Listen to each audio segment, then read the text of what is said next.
Qu'y a-t-il de plus beau que les débuts d'une sublime histoire d'amour, tendre et passionnée? Mais soudainement, ces sentiments si délicats s'estompent. Pourquoi? C'est peut-être à cause de certaines de tes habitudes, apparemment innocentes, inoffensives et inconscientes. Prenons par exemple, être désordonné. T'es-tu déjà demandé pourquoi la passion disparaît peu à peu après avoir commencé à vivre ensemble? Eh bien, si l'un d'entre vous est désordonné, ce n'est pas étonnant. Personne n'aime voir des chaussettes sales traîner autour de la maison et des articles d'hygiène personnelle laissés dans les toilettes ou l'évier de la salle de bain. Et n'essaie pas de rejeter la faute sur quelqu'un d'autre. Ton partenaire n'est ni ta mère ni ton père. Et il ne devrait pas avoir à nettoyer toute la maison pendant que tu regardes la télé ou que tu fais des trucs sur ton ordi. Vous êtes tous les deux des adultes, alors montrez un peu de respect l'un envers l'autre. Nettoie le désordre que tu provoques et ton bien-aimé saura l'apprécier. Envahir l'espace personnel de l'autre. Quand vous commencez à sortir ensemble, vous ne pouvez pas vous lasser l'un de l'autre et vous voulez tout le temps être ensemble. Et c'est tout à fait naturel, puisque tes hormones deviennent folles dans ce genre de moment. Cependant, chacun d'entre nous a aussi besoin d'un peu de temps pour réfléchir à sa vie et ses envies ou simplement pour se détendre un peu. Alors, donne cette opportunité à ton copain. Les experts affirment que les hommes sont généralement moins sociables que les femmes, c'est pourquoi ils ont davantage besoin d'espace personnel. Et puis c'est la même chose pour les mecs collants. De plus, rien ne tue l'amour plus que de se voir chaque minute de chaque jour. Surtout quand l'un de vous deux a l'habitude de faire irruption dans la salle de bain pendant que l'autre s'en sert. Imagine à quel point ce sera incroyable quand vous vous retrouverez après avoir passé une soirée séparée. Ah, ces jolis papillons seront de retour en un rien de temps. Tu verras. Être manipulateur. Est-ce que tu aimes quand quelqu'un essaye de te faire quelque chose que tu n'as pas envie de faire? Eh bien, ton partenaire n'aime pas ça non plus. Chaque fois que tu commences délibérément à pleurer ou à dire que tu ne veux pas le voir tant qu'il n'aura pas fait cette chose que tu lui demandes ardemment, son amour pour toi s'estompera lentement. Des techniques de manipulation moins évidentes et moins sournoises ne fonctionneront pas non plus. Inconsciemment, nous savons tous quand quelqu'un joue avec nous. Après tout, es-tu dans une relation pour être un tyran ou pour faire partie d'une union saine? Vos deux opinions comptent et ton partenaire mérite d'être traité avec le même respect, la même honnêteté que ce que toi tu espères de sa part. Être jaloux. L'amour nous rend vulnérables et fragiles. Et nous avons tous peur que la personne que nous aimons le plus nous brise le cœur. Et c'est exactement de là que vient cette horrible sensation de jalousie. Tu penses que cette fille au bar reluque ton homme, sans compter sa jolie collègue particulièrement suspecte, donc tu te projettes toutes tes peurs sur ton chéri, alors que tu n'as aucune idée de ce qui se passe et ton petit paradis se transforme en cauchemar. L'une des meilleures choses que tu puisses faire est de lui parler ouvertement de tes sentiments. Il comprendra ce que tu traverses et tu sauras que tu peux lui faire confiance. Cependant, il y a une exception majeure. Si ton partenaire devient jaloux de tout ce que tu fais, ce sentiment vient de son désir de contrôle et de sa possessivité. Malheureusement, il est presque impossible de changer ces personnes. Alors la meilleure chose à faire, c'est de sérieusement repenser cette relation. Avoir des visions différentes de l'avenir. Il est si facile de se laisser emporter par ses propres fantasmes, d'un avenir parfait avec celui que l'on aime. Je veux dire, soyons réalistes, certaines personnes imaginent même leur mariage parfait juste après un premier rendez-vous. Mais parfois, ces projections imaginaires en apparence innocentes peuvent ruiner complètement la relation. Nous attendons souvent de notre partenaire qu'il ait la même vision de l'avenir que nous.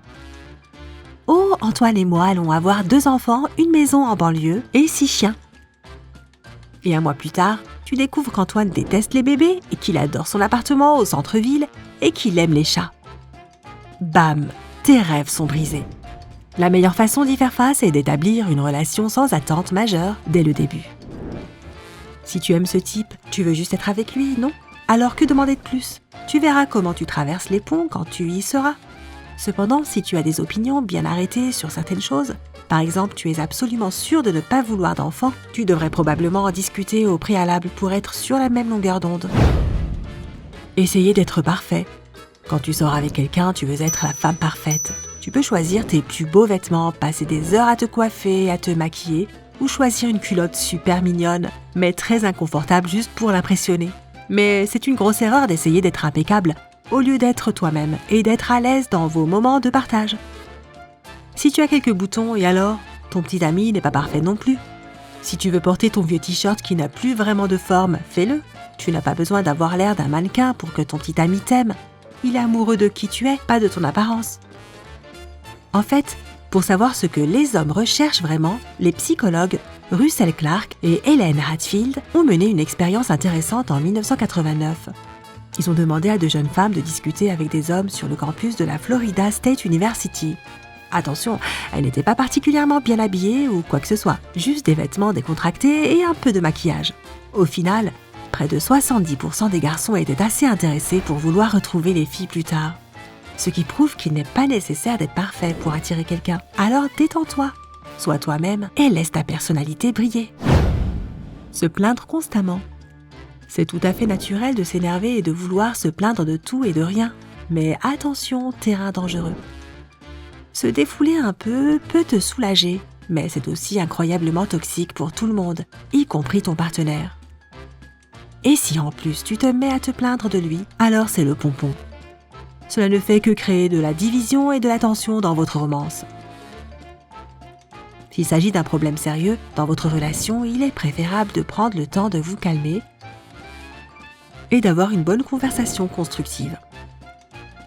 Et les gars, n'oubliez pas non plus cette règle simple. Il en va de même pour les disputes par texto au fait. Attendez de pouvoir vous réunir et discuter du problème de visu au lieu de vous faire du mal par SMS. Vous verrez probablement à quel point votre combat est enfantin et stupide une fois que vous en parlerez à haute voix. Faire des compromis. On nous dit constamment que le compromis est la clé d'un lien romantique fort et épanoui. Si vous ne trouvez pas de compromis, vous perdez. Mais puisque l'on est là pour dissiper les mythes, laisse-moi te dire une chose, ce principe ne fonctionne pas du tout dans la vraie vie.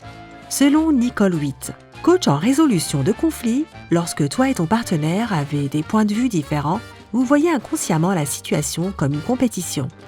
Donc soit vous gagnez, soit vous perdez dans ce débat en fonction de ce que le compromis apporte à votre camp. Et voilà comment un banal conflit peut se transformer en une bataille pour gagner sans écouter le point de vue de l'autre.